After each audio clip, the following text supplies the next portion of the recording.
So as we come home,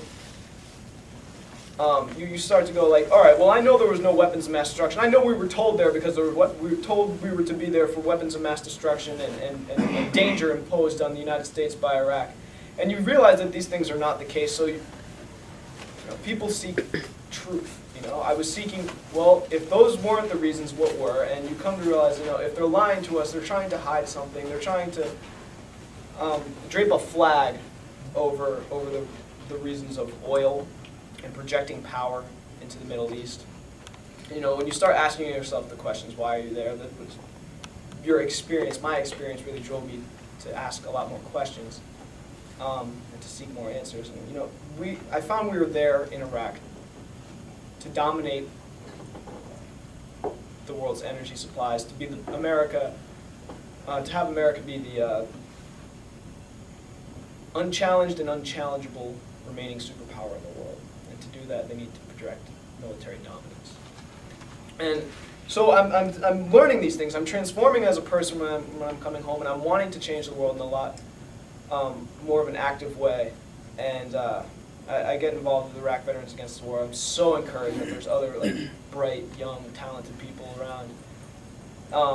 And we think that in order to address why we're at war, you have to come to the truth that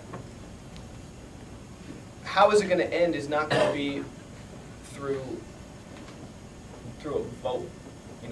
You look at history and you say, why do we have a weekend? It's not because we voted for a weekend. Because there were strikes. There were strikes, and people fought for that. Why do women have the right to vote? Not because it was voted in. Because women struggled for it. Why are there civil rights? Because there was a civil rights movement. I think that's kind of how we do it. We think there needs to be a movement to end this war.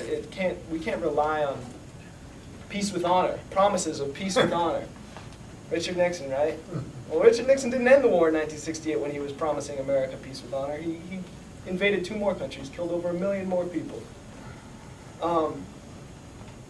So we're engaged in creating that movement, and more specifically to focus in on our role. And our role, we see it, is to really reach to the military.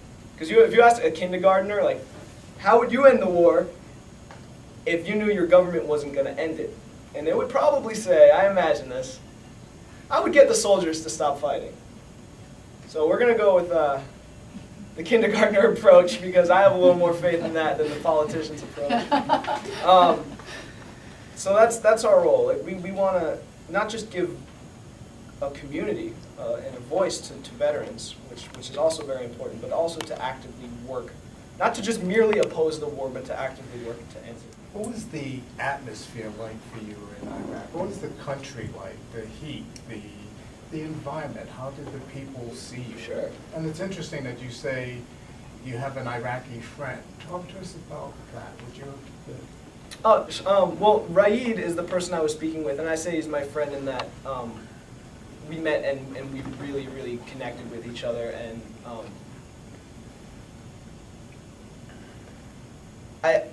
the experience of Iraq was kind of what I expected. It was like in my part of the country, you have to realize that different people are coming home with different experiences, because being in southern Iraq in 2003 is going to be a lot different than the experience someone might have in Ramadi in 2005.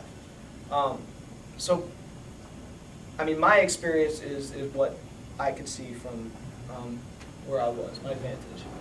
But it was barren desert,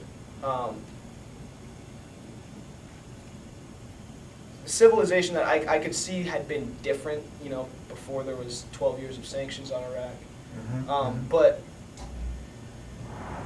it seemed, really I was in a part of the country that was very desolate and it was very almost agrarian.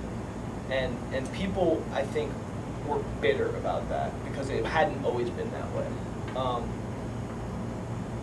It was hot. It was really hot when we first got there. We have body armor on, like Kevlar, and you'd sweat through it. How does that happen?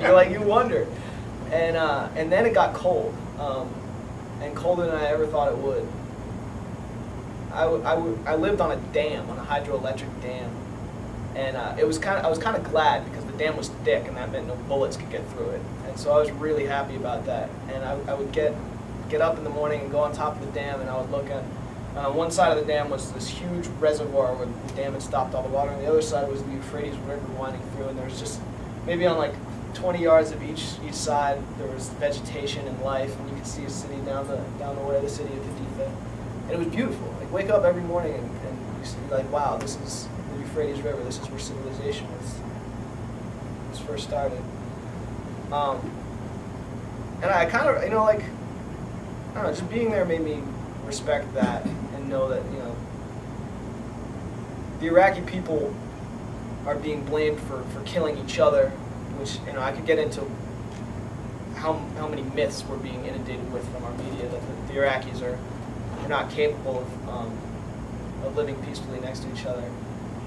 And I realized how that wasn't the case. We created conditions that are making it very hard for people